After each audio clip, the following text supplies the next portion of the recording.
លោកគ្រូធ្លាប់និយាយថាចង់ឲ្យមានសុខភាពល្អត្រូវហាត់ប្រាណតែបងប្អូនយើងមួយចំនួនគាត់បានខមមិនសួរថាចុះលោកគ្រូបើខ្ញុំ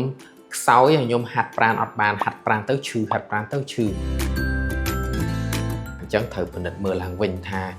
តើបងប្អូនទាំងអស់គ្នាមានបញ្ហាសុខភាពអីគេ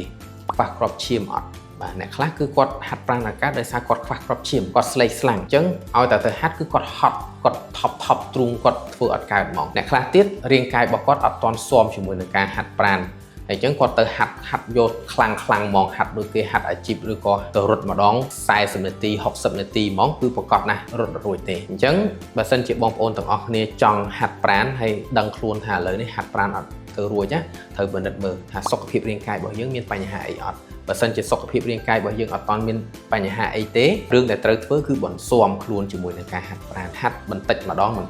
មួយជំហានម្ដងរហូតដល់ខ្លួនយើងមានថាមពលគ្រប់គ្រាន់ដើម្បីឲ្យខ្លួនយើងអាចហាត់ប្រាណកម្រិតខ្ពស់បានបាទអញ្ចឹងមិនមែនទៅដល់វឹបហាត់យកខ្លាំងហ្មងអានឹងអ្នកណាក៏ឈឺដែរបាទអរគុណច្រើន